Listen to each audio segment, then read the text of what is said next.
Bam. Hey, this is Andy Dziengeleski, and you're watching The Break It Down Show. Yeah, it helps when I make you the main camera when you say that. Hey, man, listen, it's always fun to talk to you. We got Xander coming in. He's working on his comms, and so we'll have him here in a second. But I'd love to talk to you guys because, when I worked overseas in conflict zones, it was at the ground level, like at the platoon level, if at all possible, right?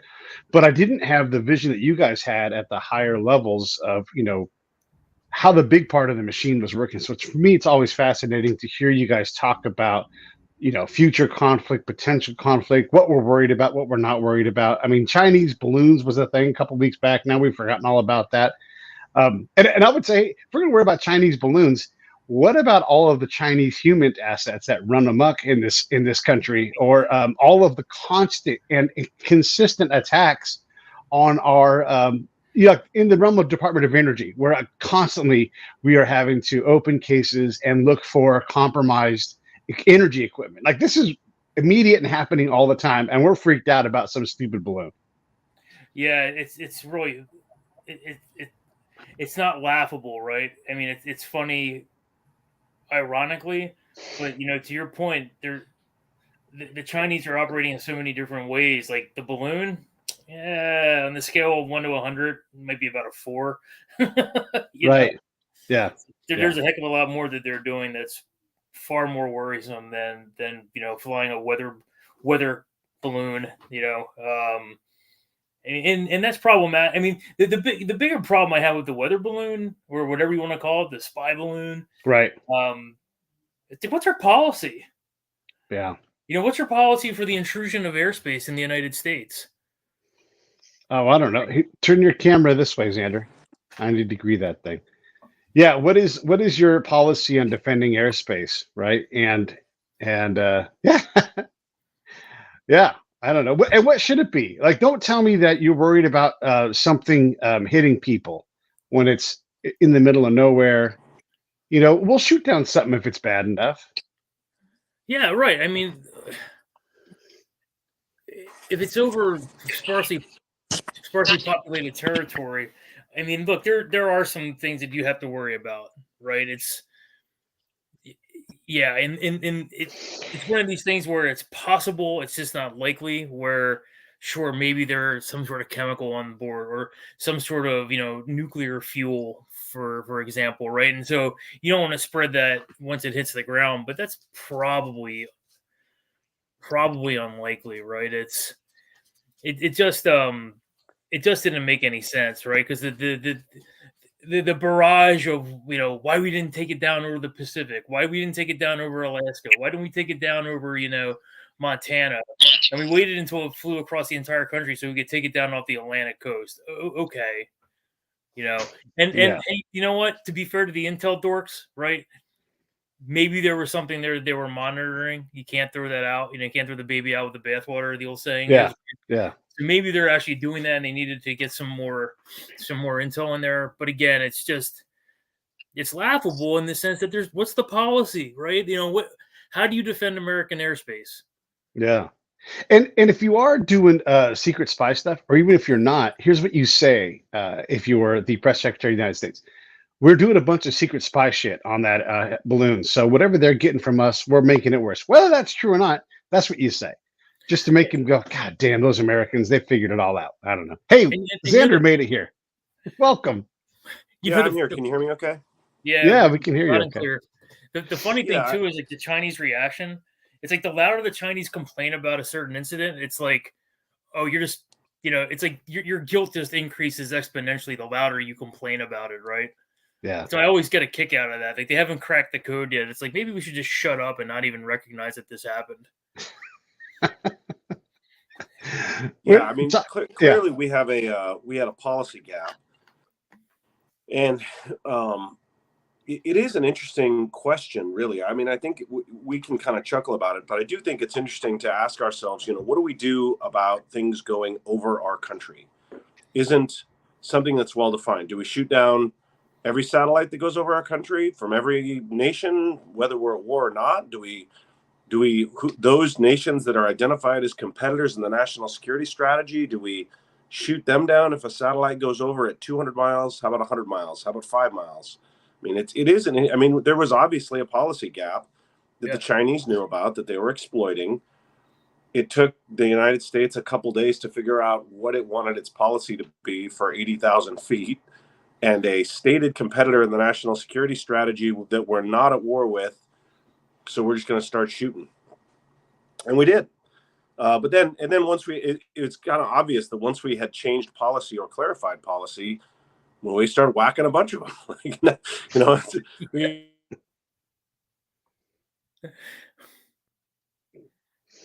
Yeah, we started whacking a bunch of them. I want to go back to the DOE thing because this stuff is so. So I try to talk to my friends that work in the energy side of counter intel, and they will not come on the show because they're actually playing real games. You know, they're actually doing this stuff, and they can't go out and be put on Front Street. And again, no one is talking about this. No one is talking about I think it's every 90 minutes we open a counterintelligence investigation against a Chinese asset, potential Chinese asset.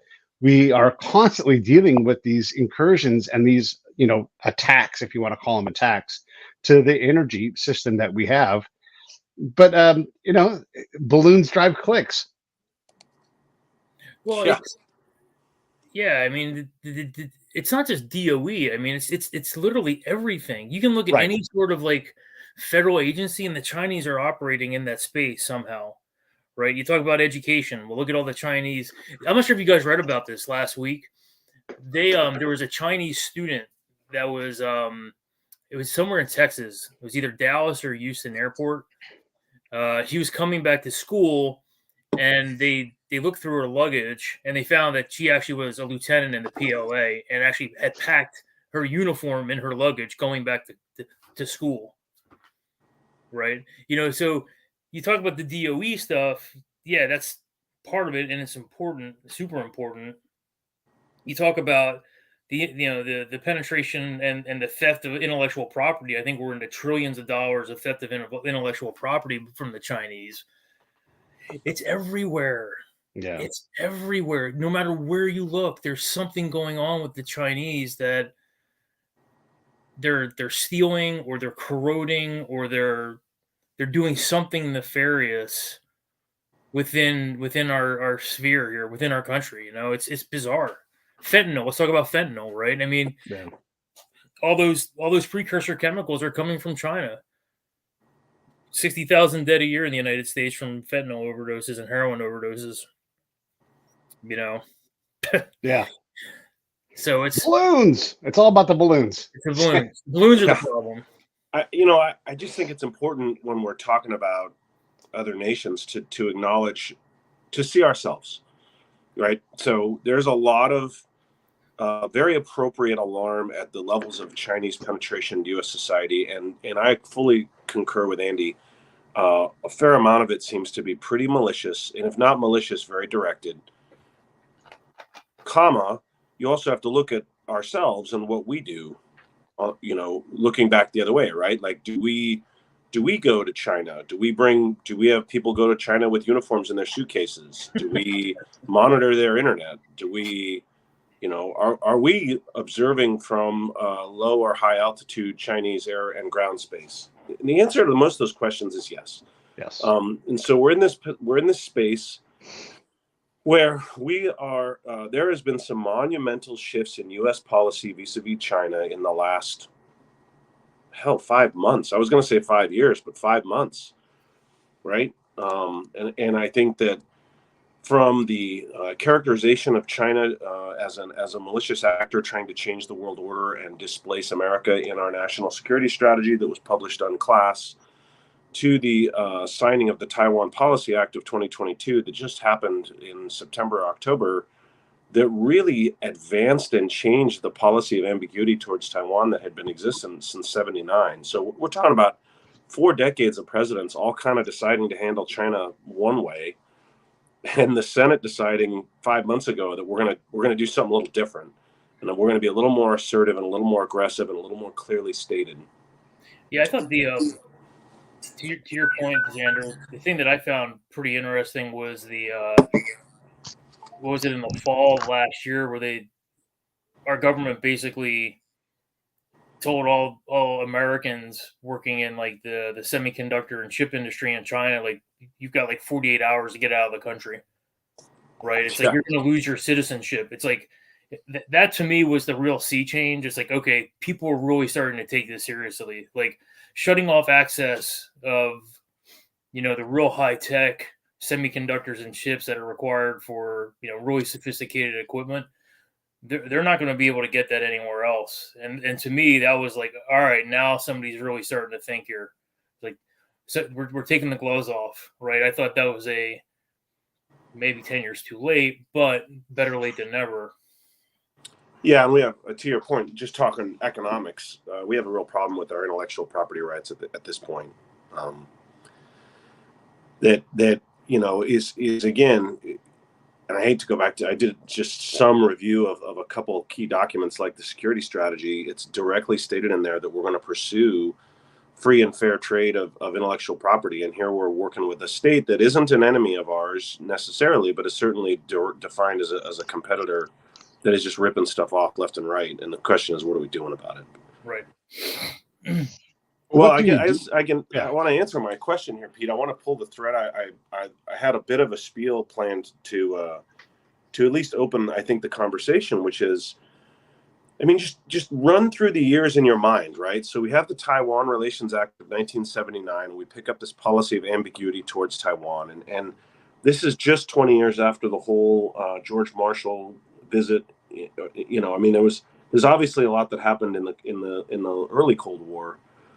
But ever since 79, Reagan doubles down in 82 and says, hey, we're not pursuing one China, or two Chinas. We're going to be ambiguous about how we handle Taiwan. That runs through Reagan. Clinton supported the same. Bush supported the same. Obama supported, like on and on and on. All these presidents came out with this policy of strategic ambiguity to allow us to enable and continue trade with China, despite the fact that we weren't very happy with how things worked out in 47. And we just upended it 5 months ago with the second act that reshapes the Taiwan Relations Act of 79 is the Taiwan Policy Act of 22, which comes out and says, hey, we're not just going to talk through the AIT. I don't know if you're aware, but there's the American Institute of Taiwan that we use to talk to the Taiwanese because we don't have direct diplomatic relations. Yeah. Until this fall, where we just said, no, now we're going to work with them directly. We're going to give them $4.5 billion of arms, and we're going to pursue this. And so I think that's really interesting because one, it didn't come from the executive branch; it came from the Senate, and two, you got to wonder, what's the strategic ends, and are the ways being employed appropriate for whatever it is we think we're trying to accomplish? Stated in our own documents, what we're trying to accomplish is preserving the current world order. But it's tough to play defense and preserve the current world order. And to do so by arming Taiwan is an interesting chess move, to say the least. But I do think that the only reason I brought all that up is I'm not sure how closely most Americans are tracking that shift in policy. And, the fact that we are increasingly in our media, in our public space, talking about China like an enemy, and maybe they are, maybe they aren't. But certainly even in our open source documents, we're stating that they are a competitor and an adversary that requires deterrence. That's alarming, right? I mean, I think there's no human with a pulse that is looking forward to a great power war. And so it's just an interesting, and I'm not casting public judgment, certainly, but I just think it's worth clarifying what has shifted in our policy. Yeah, I mean, again, I think when those senators last year hopped on the C-17 and landed in Taipei, it was like, okay, that's a message. That's something that, number one, like you said, Xander, it's legislative branch. And number two, you're taking a C-17 to land, and it's being filmed, right? It's like they could have come in at 3 a.m. and no one would have known about it. But no, it was like middle of the day, it's going to land, and we're going to make sure the entire world sees this. So the messaging on this has been pretty interesting. And, the thing that's kind of interesting too is this shift to reindustrialization. I think I think some very smart and very wealthy people started seeing the issue of the sole source supply chain bottleneck on Taiwan. And I know that Intel was building a massive facility. It's like $26 billion facility in Arizona to build chips. And then there's another one up in New York State and upstate New York. So a lot of this is starting to come back to the United States. And I'm like, okay, well, maybe we did learn a few things about COVID, right? Maybe outsourcing your pharmaceutical industry to China is a bad idea. Yeah. You know, I was just at the not there, but across the street from that Intel facility, and there's probably 20 cranes going on, and you just think about that and like all of the investment in the investment of more capacity, you know, and that's just look, having 20 heavy equipment operators fully employed all the time, man, that's incredible as opposed to relying on somebody else who can do whatever they want. Oh, yeah, steel for and yourself. drywall. Oh and my gosh. copper and silicon Tires, and everything, cement right? and concrete, and and so on and so on and so on. You know, the two major drivers of the American economy are automobiles and construction, right? And so when again, $26 billion construction project, and that's a billion here and a billion there. Pretty soon you're talking about real money. Yeah. When we look at real money and how we're applying things, we often hear people talk about China and its 100-year plan. And Xander and I have talked about this, offline over beers and stuff. And I have a 3-month plan, and then it's destroyed in about 8 minutes. So how in the world can you have a 100-year plan? You don't even know who's going to be in charge of the country in 10 years. If Xi was no longer in charge, if he was yanked out to force, we'd all be like, yeah, it's China, like that. These things happen. How do you fear a 100-year plan? You don't. I mean, okay. It's aspirational at best, right? I mean, I can write something down because let's face it, 100 years is basically 3 generations, right? Okay. And I think we get caught into like this is one of the issues, right? When you deal with the Chinese, is like you get into like this mysticism with the Asian culture and their ability to plan long term. It's like, come on, man. Right? Just because you write it on paper doesn't mean they necessarily have like this incredible gift of foresight. They're just as reactive. Hey, did that plan include COVID when they wrote it back in like 1960? Right? A massive pandemic that had to shut down their country for a number of years.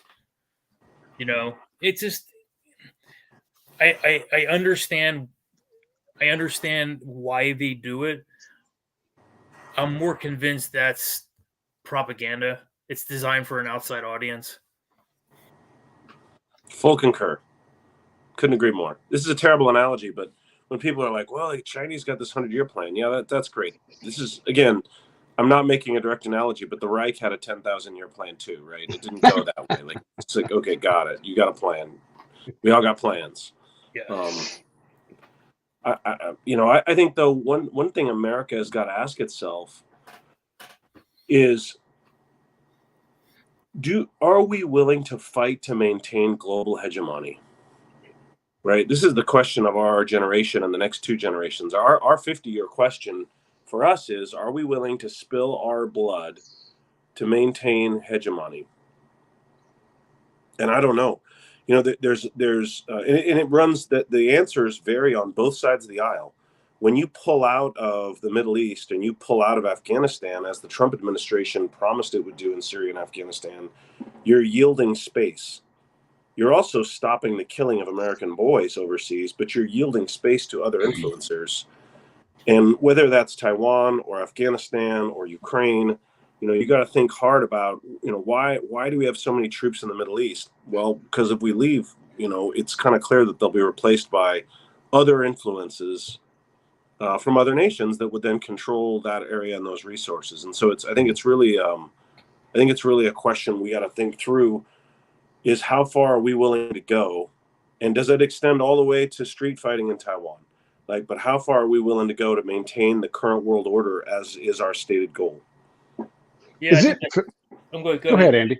No, go ahead. I was just going to say, is it fair to say that because of the stability that the U.S. has provided. We'll take credit for this, but we have redefined what hegemony can be because you have we have our sibling countries: Australia, New Zealand, Canada, England. I mean, that's hegemonic, I think, in the modern sense. Plus, we have our cousin countries that we love to go do things with. We have our little brother Israel.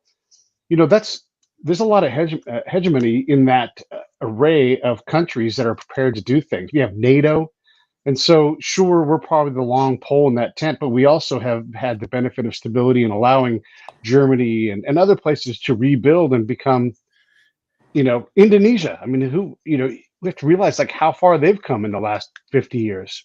So is that part of our influence and the redefinition maybe of hegemony? Well, I think there's a natural tension here, right? You have this hegemony.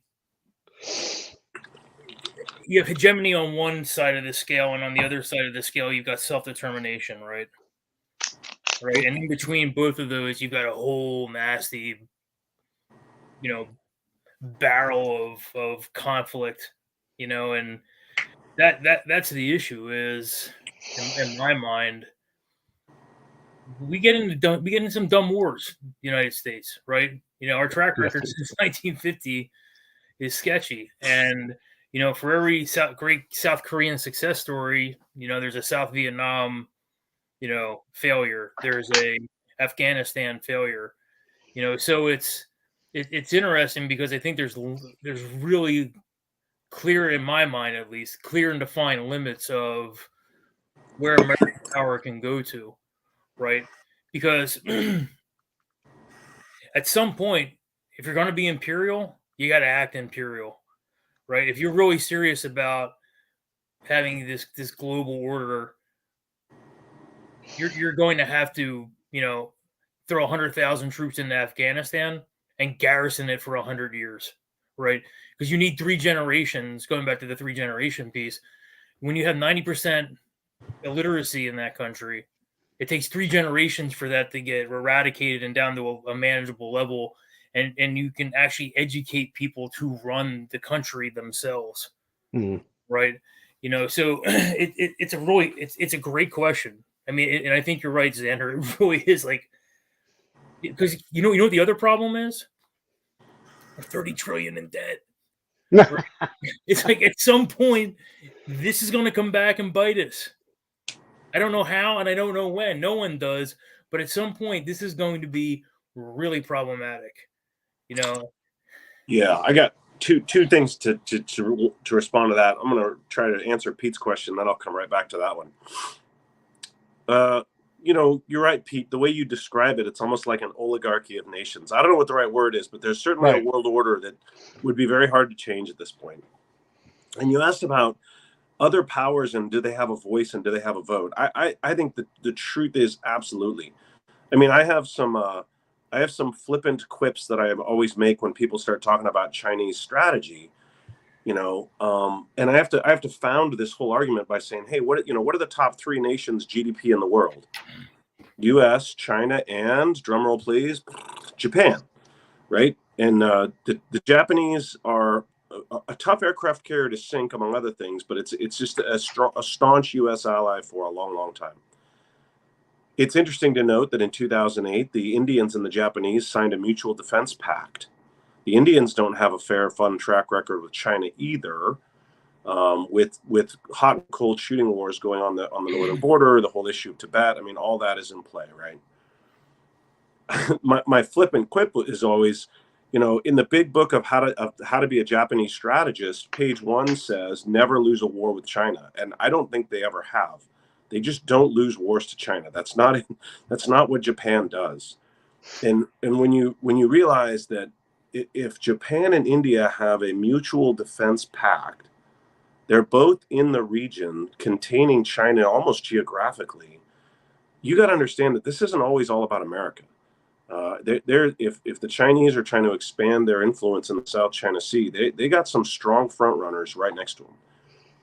It's interesting to note that in that milieu, of course, India looks like it'll surpass China in population. And one thing I didn't really grok well enough was that we're third in population in the world now, which is interesting. So if you put India and the United States and Japan all in a box and put China in the other corner, it's not looking good for China. And the reason I'm saying it that way is because I want to get to Andy's point, which is, yeah. I mean, we're overspending, right? We're clearly overspending. We're deep in debt.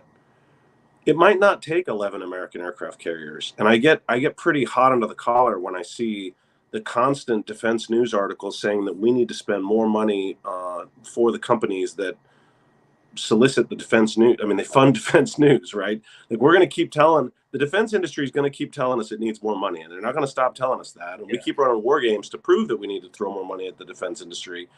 But the 11 U.S. carriers probably aren't the answer to the 2 Chinese carriers and anti-access area denial weaponry. They just probably aren't. And so I don't know if we need to spend our way out of it. I think that the U.S. has and is trying to rely on a system of negotiations, alliances, and relationships, particularly in this case with Japan and India, to try to solve the problem from a different angle. Well, a couple of things there. Number one, the Chinese are their own worst enemy. And the most recent aspect of that is, we got basing rights in the Philippines again a couple of weeks ago. Like, literally within a week, we started sending ships back into the Philippines, right? Mm-hmm. So, and we saw this back when I was on the joint staff in 2014, 2015, 2016, where the Chinese were being so aggressive that it was turning the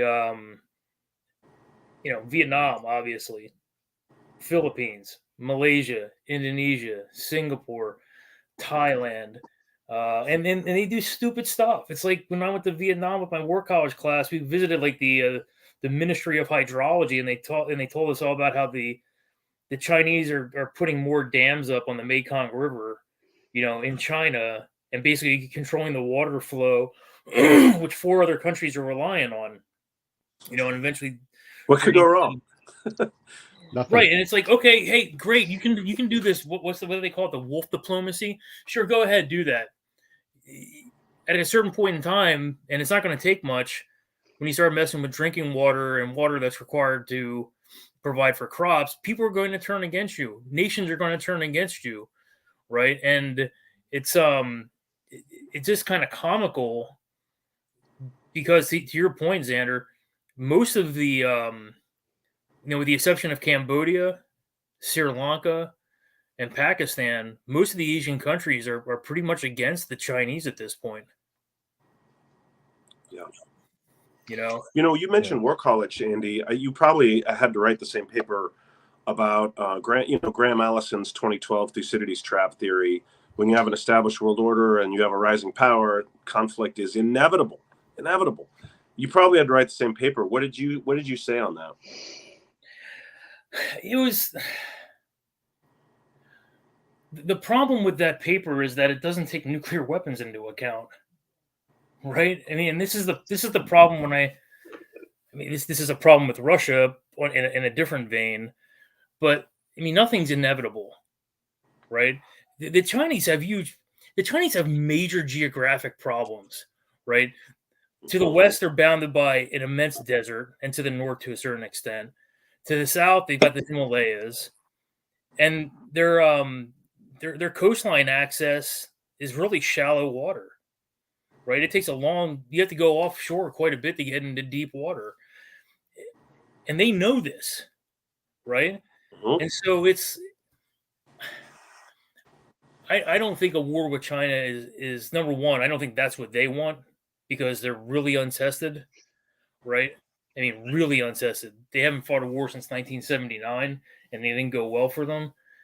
And I think if they try to do something militarily against Taiwan, it would be extraordinarily bloody, and it would be about as intense as you can get because I honestly believe that the fate of the Chinese Communist Party is at stake. Like if the PLA and the PLAN and the PLAAF were repulsed and they couldn't take Taiwan, you would see that political system collapse. At the very least, you would see massive changes in the Communist Party leadership. It would probably collapse. Yeah, it cries in the face of the mandate of heaven, right? Right. Yeah.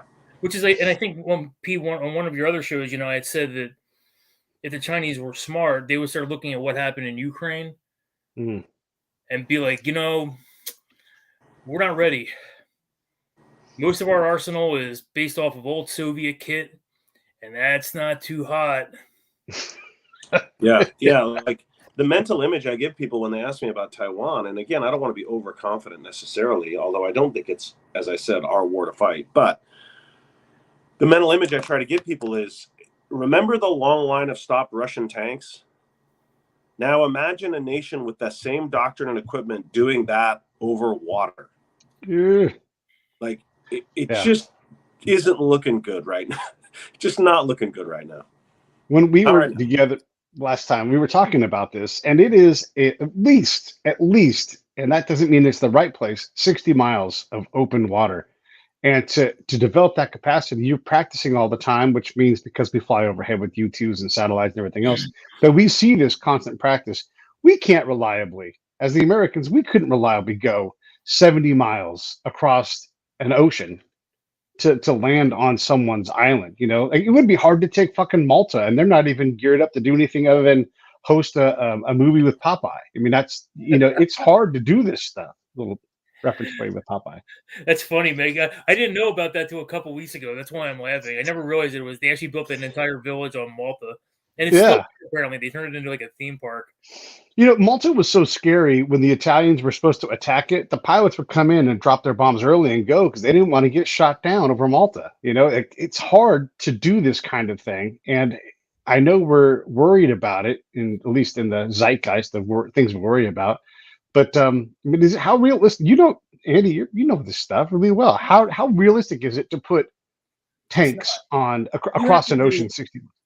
Well, let's think about this, right? Let's look at Operation Torch because it's the 80th anniversary ish of Operation Torch. I mean, you had American Corps practicing for 18 months, right, to do that operation. Like, you can't hide that now. We'll see that, whether it's from human, whether it's from SIGINT, whether it's from satellite imagery, it doesn't matter. We'll see that, right? You can't hide something like that, and that's why I think, like, if something was to happen with Taiwan, it wouldn't be initially at least like a conventional war. Like you'd see some like weird infiltration of intelligence and soft, probably like really large scale missile attacks to paralyze communications networks and airports and road networks. And then maybe after like 30 or 45 days of that, then you try and do some sort of cross straits activity. But you got to train for it. You got to have the right equipment.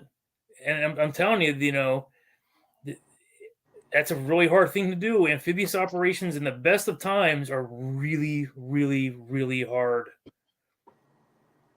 And the other thing too is the weather. Like, there's only certain times of the year that you can attempt something like that. I forgot what it was. My brain's gotten old and I'm out of that game. But there are like certain times of the year with the weather, with like the lack of typhoons and the winds and the tides, where you could actually even try and attempt something like that. So I just think that the Chinese are playing a bad hand here with Taiwan. Part of me is like, maybe you just stop agitating the Taiwanese and you stop agitating your neighbors, and you become a lot less aggressive and a lot more friendly, and maybe you'd win more people over. But that's not what they're doing. Yeah, I'm working on a side project article on what is strategy, and the reason I think that's relevant to this conversation is that, Andy, I liken it to Warplane Orange, and I talk about this where, we wrote Warplane Orange in the 1910s to invade Japan, and the whole cross-Pacific invasion, and it lived in our policy, in our mind, until we got to do it. Like, we almost willed it to happen. I won't say that I'm not a Pearl Harbor, apologist or anything, but it's interesting how when you focus on a certain fight, you can will it to be. And I think that the United States is increasingly bellicose in both its policy and its action towards China. I think it's because we know they have a pretty crappy hand. I think that's an excellent assessment that Andy just made. But I think we ought to, I'm going to be a bit dovish and say that we ought to be very careful about how belligerent we are with another major state player that it does not need to be our enemy, right? Like, I mean, the ideal strategy with China would be join me and together we'll rule the galaxy, not the Thucydides trap. I mean, it would be nice if they were as friendly now as they were in 1943. We're not there. And one of the reasons we're not there is because America won't stop talking about fighting China. Well, I wonder, wait, let me just finish this thought. Sure. We really started talking about fighting China openly in our defense circles after the Cold War. And I actually would love to do some forensics on. They have been very belligerent with us, penetrating our information space in a number of ways that Andy very well outlined early in this conversation. But I wonder when their kind of malicious actions started relative to our beginning to talk over and over and over about how we're going to get ready to fight China. Like, I wonder which came first, the chicken or the egg there. You know, it's interesting because I just go back to the whole, back to 1949, 1950, right? With the revolution in China, with the communists took over. Like, part of me wants to pull on that thread because I'm sure there are connections there that people who are in the lost China crowd, we lost China and that was ever ours to get. Marshall lost China. Yeah. Right. There's probably some thread there that you can pull to 50 years later into the 90s, 60 years later into the double zeros, 70 years later into the 10s. Now we're in the 20s. Those have to exist somewhere, right? There's got to be people who, like, I don't know, they lost their family fortune in Chinese silk, like back in 1948 or something, right? And they're still pissed off about it. Oh, yeah, I agree. I've said this, Pete's heard me say this over a beer multiple times. People think that the American strategy and American strategies are temporary and we're fickle. The truth is, we're not that. I mean, we don't change our mind often. Like, once we're mad at England, we're going to be mad at England for a good 100 years. Once we're mad at the Russians, hey, the Cold War might be over. We're still mad. Like, we're going to stay mad for a minute. And you're right. There's something to McCarthyism, the tragedy of my favorite American, George Marshall, being accused of losing China, and us just still being kind of pissed off about it. Yeah, I mean, it's bizarre. It really is. I mean, and your point about Russia is spot on too. It's like, in a way, it's like you have like this last resurgence of Cold Warriors wanting to be relevant again. Yeah. And it's like, oh man, we've got to have this whole Sovietologist industry, re-examined and put into place now because of the Russia-Ukraine war. Actually, I'm writing an article like on a 1-year anniversary of the Ukraine war, looking at it from a strategic perspective. Yeah. There's a really good article that Anthony Korsman just put out last week from CSIS. Getting to your point about strategy, Xander, and he asked, he's like, look, why aren't people talking about how we get to peace? Right? It's like, when World War II, we started planning for peace and reconstruction in 1942, right? 3 years before the end of the Second World War. And no one's doing that. No one's doing that from the West, right? And the problem is, and I've said this a number of times before, is the problem with conflict termination is that you have to have a good peace. Right. And I actually referenced the Treaty of Versailles here. Right. If you have a bad peace with Russia and Ukraine, that's going to fester. Yeah. And that's going to make it even worse for a longer period of time. And who knows how that's going to morph. Yeah. You just sparked a thought that I think is interesting that we ought to think about a little bit more. We're not good at making peace. No, we're not. As a nation, we're not good at making peace. Even in our finest moment at the end of World War II, the Japanese are like, hey, you guys are going to negotiate a peace treaty, right? And they're like, the American response is, no, No, we're not. We're just unconditional surrender or nothing. That's it. That's what you're getting, right? Right. It's like we we don't probably put enough effort into, despite the resources the petty resources we do put into the Department of State. I don't think we put enough resources into thinking through the long piece and what our end game is. And I don't think we ever have, right? I mean, like, think of the peace treaties from 1917. That one sucked. 1945, everything's unconditional, and just run it forward in your mind. We're not very good at making peace. Yeah, I mean, we studied this at SAMS. Like, we studied Desert Storm, right? And you have Schwarzkopf in there in the middle of the desert, like, left out hanging to dry. Like, nobody from the State Department comes up, and I think one guy from the Joint Staff shows up, and one of the ambassadors from one of the Gulf states shows up, and they're in a tent with the Iraqis. It's like, all right, well, I guess that's a way to do it, but, like, don't complain when, like, the Iraqis ask the question, can we keep our helicopters? And a year later, they use to slaughter the marsh Arabs. Right. Right. It's like you're going to be right back here, right? Exactly. It's like your point's spot on. It's we need to start thinking more about how this Russian war ends and how the peace that follows it is actually sustainable and doesn't create.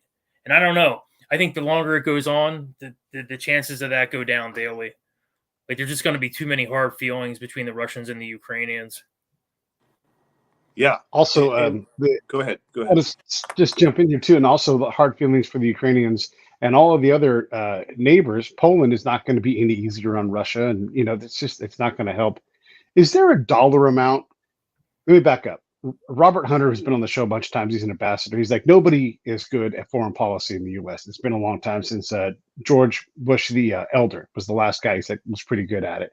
And so if we're not putting our best people forward, and as Xander alluded to earlier, if we're not putting enough money into the State Department, and the people we put there are, Pete will say, buffoons. I mean, they're so incompetent. Is it even worth?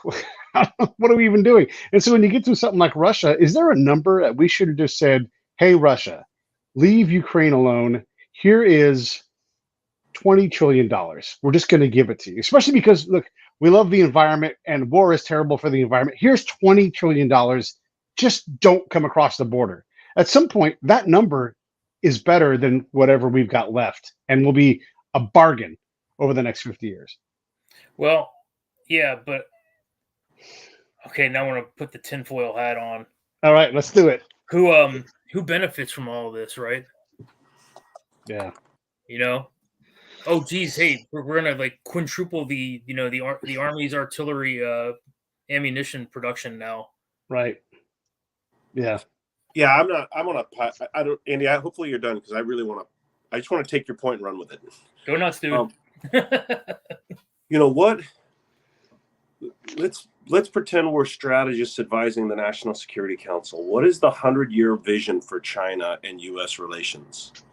Like, are we going to cling to a independent Chinese, like, are we going to cling to a two-nation solution where Taiwan becomes independent, and that's it, and we're going to stick it? Like, that's the 1,000-year plan. The 1,000-year plan is Taiwan likes America better than China. Is that the 1,000-year plan? Or is the 1,000-year plan something a little more peaceful and acceptable to the Chinese people? I don't know. It's interesting to double down on Andy's point. It almost seems that our strategy is to generate fear and conflict enough that we keep our own defense military industrial complex rolling hot, and which keeps our economy booming and keeps us on top of the world order. Now, if that's our strategy, that ain't a bad strategy, right? Like, I'm not throwing stones at it. I'm just saying, if that's what it is, let's name it. But if the strategy really is a peaceful cohabitation with a China that loves the United States, we're not pursuing that as an objective right now. Or maybe you are. It's just, in order for that to happen, it can't be the Chinese Communist Party. Fair enough. Like, we're giving them the no surrender option, right? Like, as long as you're the CCP, we'll never be your friend. I don't know. I mean, it's a good question, but it's like, here's where I don't want us to go, right? Because it is in the realm of possibility. I don't want to have the Russia-Ukraine war escalate to a point where we really have to get involved, and it's not just money and kit. And then we also have to get involved in some sort of Asian conflict with the Chinese, and we have to pummel Iran, and we have North to Korea, and we have to take on North Korea, right? And et cetera, et cetera, et cetera. It's just, I just got this feeling, and it's nothing more than a feeling. It's like things just kind of seem to be spinning out of control right now. Like, where are the professionals? Like, when I saw Quarters of an article last week, I'm like, oh my God, it's the first thing I've seen in months that I've seriously written about how do we end this thing, right? No one's writing about this. No one's talking about this. It's going the other direction. They're talking about incursions into Russia and, threats if you do that. I mean, that's direct. Please, Pete, come on. So when we look at the quality of the people that we have that are making our Department of State decisions, look, the people running it now are, I like to say this because it's going to be true and it's going to keep being true. They're losers. They make decisions that lead to us losing. And you can go far back as you want. It's a theme. We continue to employ people who don't have the vision to get us, as Xander said, out of these things at some point where it's like, here is the off ramp we're going to get off. We tend to have losers in charge. It's a bit harsh.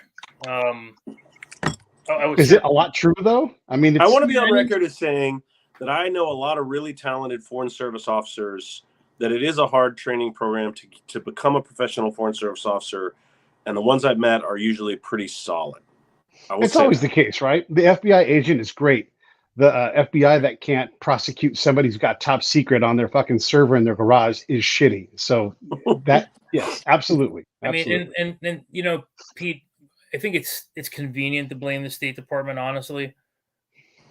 But in reality, and Xander knows this because, working in DC, if you do any interagency work whatsoever, everybody knows DOD's the 500-pound gorilla in the room because they've got $1 trillion budget, right? Yeah. And blaming the State Department, yeah, you can do that, and there's probably plenty of blame to go around there. And DOD has a lot to say about this too, right? But let's also not act like it's not like this is not Bethlehem Unified School District's problem. I mean, this is a Department of State problem. Get fucking better at getting money and get more people. How do you run the world on 5,000 people? Yeah, that's fair. That's fair. That's a fair critique, right? State is always saying, hey, you don't give us enough money. I think any serious diplomat, I mean, everyone from Colin Powell to Henry Kissinger to any side of the aisle will all say we ought to be resourcing the State Department more fulsomely, and yet we don't seem to be doing it, and they're not great at getting money.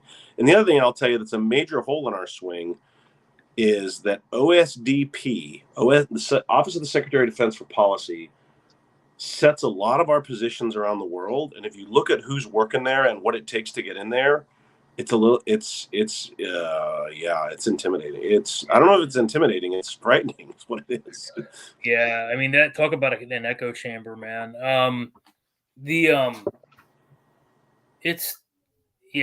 actually agree with that quite a bit. I mean, the people in OSDP have an outsized voice within the interagency process because they funnel people into the NSC all the time too, right?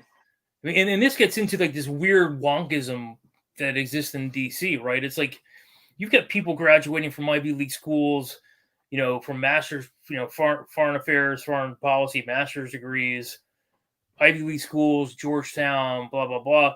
Like their life goal was to be deputy assistant undersecretary for Near East affairs, right?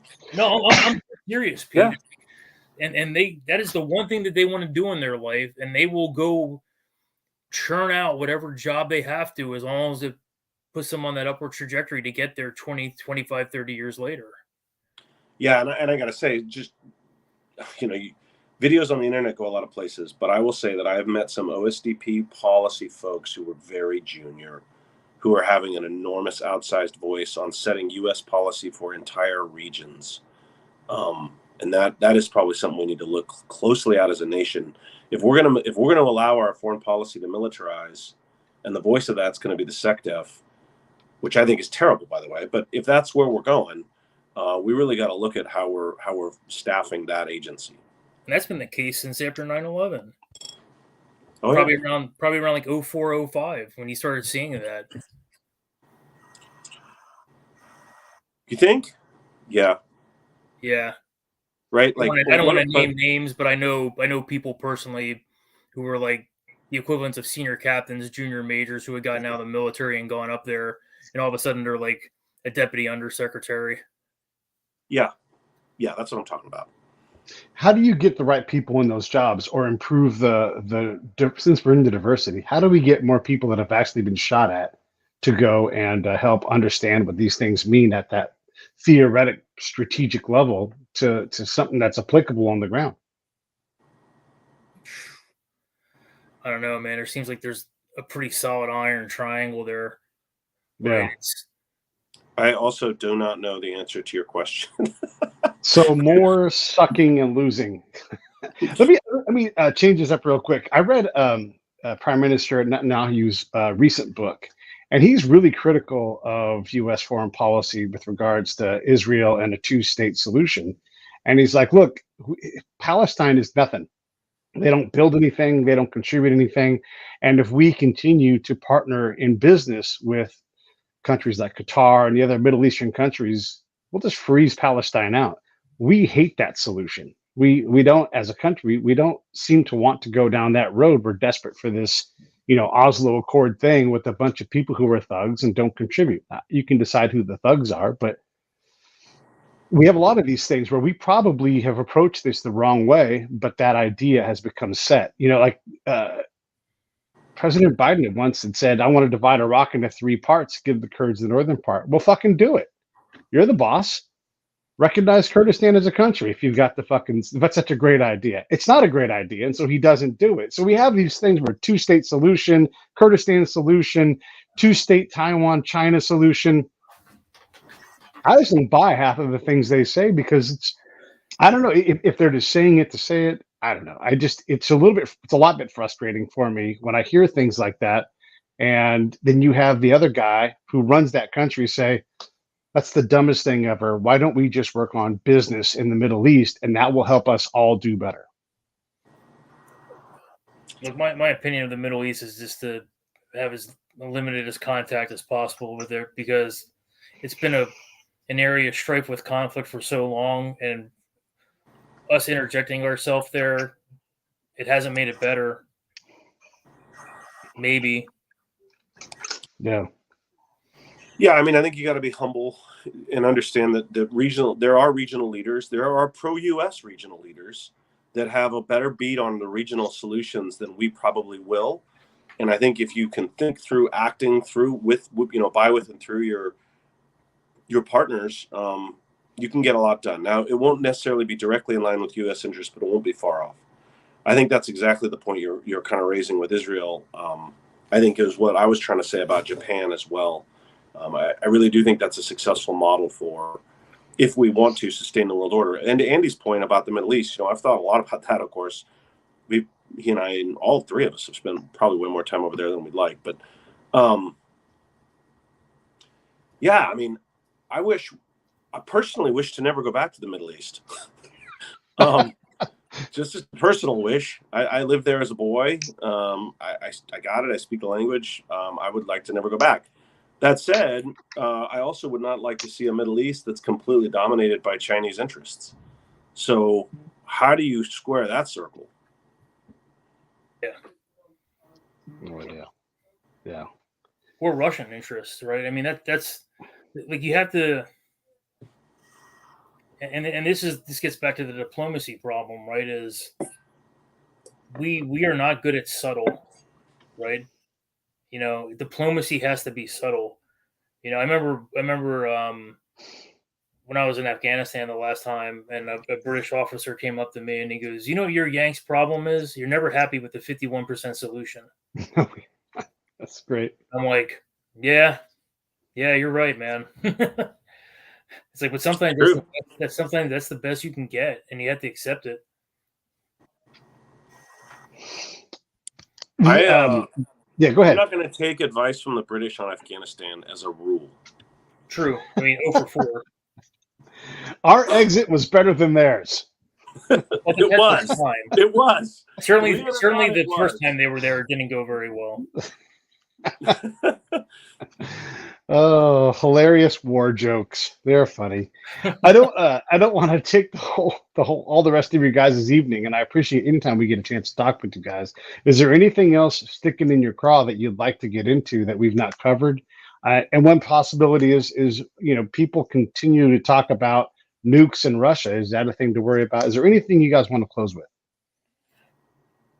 Yeah, I'm gonna say a couple things about Russia, but Xander, go, Andy. Well, sure, I'll close first. I don't mind closing first. I'm going to talk about China because that's what we're here to talk about. We can talk Russia too, but look, the one thing I want to get off my chest about China is that America needs to acknowledge where we are being bellicose, because and where we are being aggressive, and see ourselves. And I would make an appeal to the broader defense community that I live in to stop discussing a war with China as if it's a foregone conclusion, and start talking about what a long-term friendly relationship with China would and should look like. Maybe that's post Communist Party. Maybe it's in 10 years. Maybe it's in 500 years. But constantly arming up for a war that we don't want is not good strategy, because you end up with the tail wagging the dog in the long run. So I'm not trying to be completely dovish. I think there's certainly room for the leader of the free world to flex muscles, but I would just say that we need to consider, when we're shooting down balloons, that we acknowledge 3 times in this conversation that we got U-2s over China taking pictures of things, and we're willing to shoot down balloons willy-nilly, and we're all behind it. Like, there wasn't a lot of talk in the public sphere that was like, oh, I don't know if that's a good idea. I know there was in the policy sphere, which why it took them 5 days to figure it out, and they shot it out of the Atlantic. But anyway, my point is just that we ought to be mindful of the Thucydides trap. It is a fallacy that I don't believe in it, but it bears consideration that a rising power in this case seems to want to challenge the existing order, and that doesn't need to be resolved with violence. Well, and I think also they have so many other countries that are extremely ticked off at them. Like, let's let them have the first bite at this apple, right? Yeah. Let's not jump into the front of the line here and eat the poison apple here, right? Well, that's the big book of how to win a war as an American is join in the 3rd or 4th year. I mean, that's just how you do it. Seems to be fairly successful. What? These are the ones that matter. When you walk out of the Fort Lauderdale airport, the doors open, and you walk through the breezeway, and the breezeway talks to you, and it says things like, "Wow, you look gorgeous today," or "Nice shoes." A little more of that, Xander, right towards China. Like, "Hey, what an amazing country. You guys smell delicious. Wow," and just instead of saying, "We can't wait to fight you, we're going to get ready," like, it's like you got Mike Tyson over there cranking his neck back and forth, or you can just, try to look. This is my affect over effect thing. Hey, nice shoes. Hey, nice shoes. And to Andy's point, you don't have to go over the top with it. They got plenty of people waiting to fight them. Like, don't step in the front of the line. Count the number of countries that surround China. I mean, it's not an easy task to deal with that. It's a lot of trouble in that place. Potential. Yeah, I mean, they literally have fought border wars with every country, right? Yeah. At some point. Yeah. I was trying to it's funny when I talk out of both sides of my mouth here. I was trying to not be critical of the State Department and diplomacy, but that's what we wanted to talk about with Russia, because it's like, can we please get a professional State Department actually doing diplomacy with Russia and Ukraine? Because I saw something last week that just blew my mind, and I really hope this isn't true and it's not the case, because it goes against the Melian dialogue for one. The Ukrainians, unfortunately, are not going to be the masters of their own fate. Okay, that's not how diplomacy works.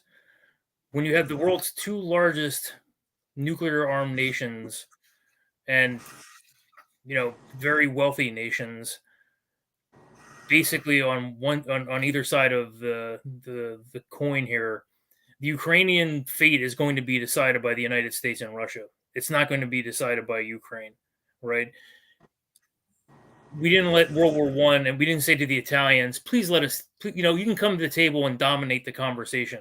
Although, in retrospect, maybe that would have been better than what actually happened. My point is that we really need our diplomats to start thinking about how we end the war with Russia, how we can get Ukraine to a point where, yes, it's almost like cars, buying a car. When you leave a car dealership buying a new car, you want the dealership to be unhappy, and you shouldn't feel too great either, right? That's how this has to work. Like, the Russians aren't going to get everything that they want, and the Ukrainians aren't going to get everything that they want. Because the longer this goes on, the escalatory measures are just going to get ramped up. And at a certain point, someone's going to do something that crosses a line, whether that's a real line or whether that's an imaginary line and people use it, to justify their actions. That's going to happen. And then we're in a real problem. Mm. Like, this is still manageable now. I just have this fear that at some point this year, it's going to become unmanageable. Man, way to end on a downer note. Dude. You got a couple of soldiers talking about peace. It's not going to end in a chipper note. Yeah. Well, listen, I appreciate you guys coming on. I'm going to roll the credits here. Stand by for 1 second. I'll say goodbye to you guys offline, but be right back. Hey, thanks for watching the show. I really appreciate it. Right here, you can subscribe. Please do that. It makes the show grow. Hit that notification bell so you know which incredible guest is coming up next. Down below is the PayPal link. You can put a small subscription in. That is an enormous help. All that money goes right back into the show. And then right up over here are the next episodes you should listen to, curated by yours truly.